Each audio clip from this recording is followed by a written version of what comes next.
नमस्कार दोस्तों, मैं सुमन स्वागत करती हूँ आपका अपने YouTube चैनल वेद क्लासेस पर। दोस्तों, अभी तक हम संज्ञा पढ़ चुके हैं, सर्वनाम पढ़ चुके हैं और आज का जो हमारा टॉपिक है वो है विशेषण। आज हम विशेषण के बारे में पढ़ेंगे, समझेंगे और बहुत अच्छे से समझने का प्रयास करेंगे कि क्या होता है विशेषण। दोस्तों, जब भी आपने किसी भी किताब में या कहीं भी आपने विशेषण पढ़ा होगा तो उसके साथ एक शब्द होता है विशेष्य। यह आपने जरूर पढ़ा होगा, लेकिन आपको शायद समझ में ना आया हो कि क्या होता है विशेष्य।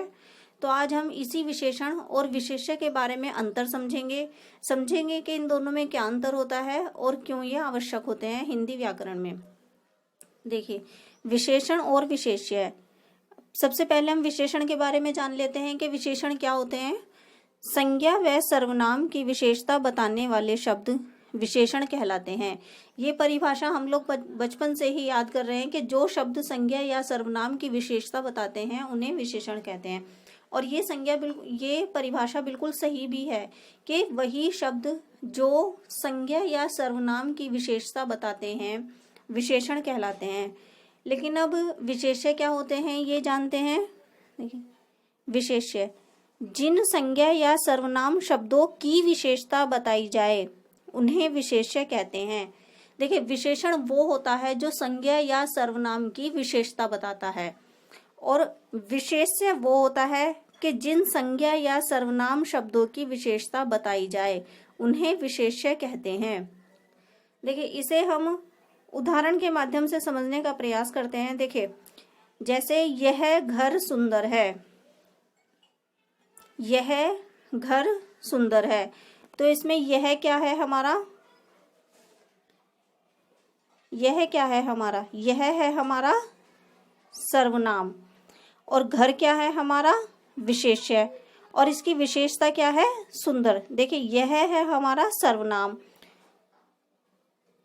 जो हमारा यह है वो है हमारा सर्वनाम और घर क्या है हमारा विशेष्य। क्योंकि विशेषता किसकी बताई जा रही है, घर की। घर को ही तो सुंदर बताया जा रहा है, इसलिए घर की विशेषता बताई जा रही है। तो घर हो गया हमारा विशेष्य और सुंदर क्या हो गया हमारा विशेषण।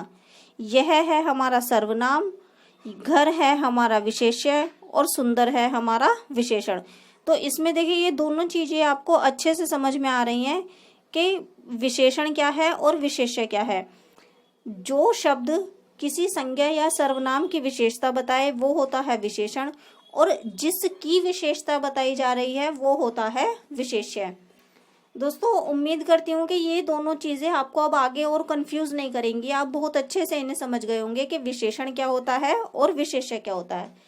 अब जानते हैं अपने विशेषण के प्रकार के बारे में कि कितने प्रकार की होती है विशेषण। विशेषण के 4 प्रकार होते हैं। कौन कौन से होते हैं ये देखते हैं। गुणवाचक विशेषण, संख्यावाचक विशेषण, परिमाणवाचक विशेषण और सार्वनामिक विशेषण। दोस्तों, आज हम अपनी इस वीडियो में सिर्फ गुणवाचक विशेषण के बारे में बात करेंगे। तो जानते हैं क्या होता है गुणवाचक विशेषण में। देखिए, गुणवाचक विशेषण जो शब्द संज्ञा या सर्वनाम के गुणों की विशेषता बताएं। दोस्तों, इसके नाम से ही आपको महसूस हो रहा होगा कि किसी चीज के गुण बताए जा रहे हैं। किसी भी चीज का, किसी भी संज्ञा या सर्वनाम शब्द के हम गुण के बारे में बात कर रहे हैं। जो भी विशेषता होगी वो गुण के हिसाब से होगी, वो गुण बताएगी। जो शब्द संज्ञा या सर्वनाम की विशेषता का गुण बताते हैं वो कहलाते हैं हमारे गुणवाचक विशेषण।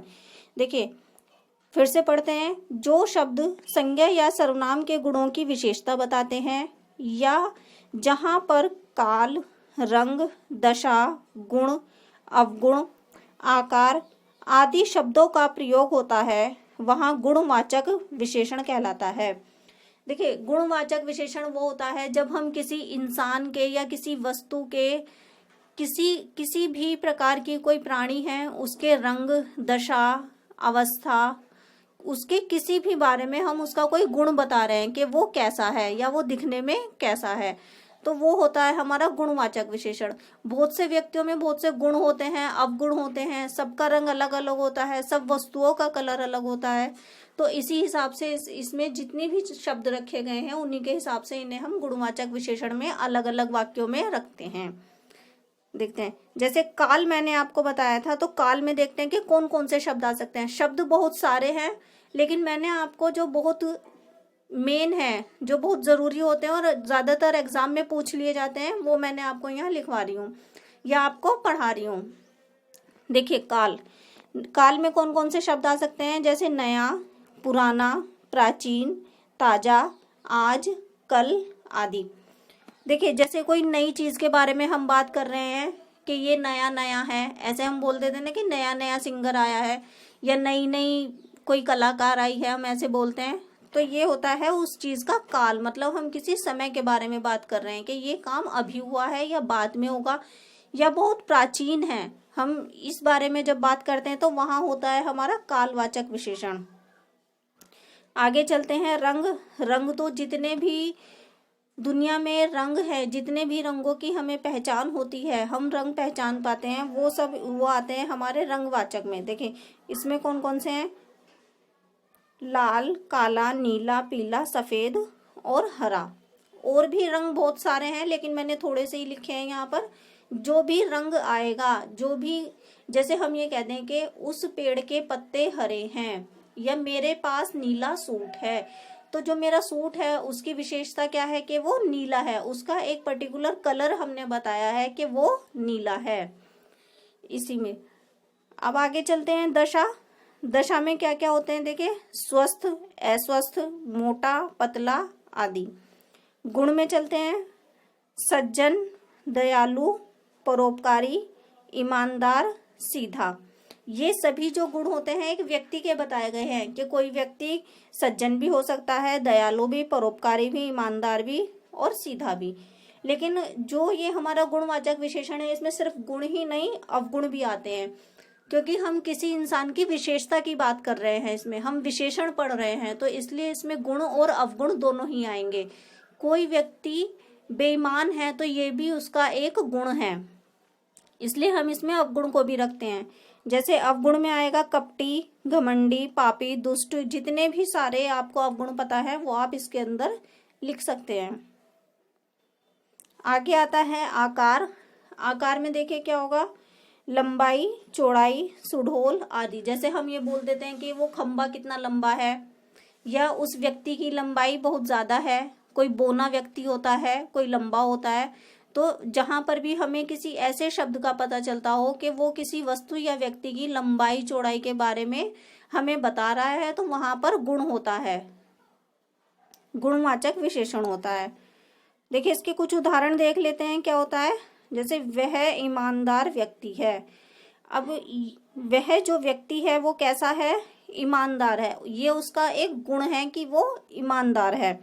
दूसरा देखिए, वह बुरी स्थिति में है, उसकी स्थिति कैसी बताई गई है, बुरी, तो यहाँ पर कौन सा हुआ, गुणवाचक विशेषण।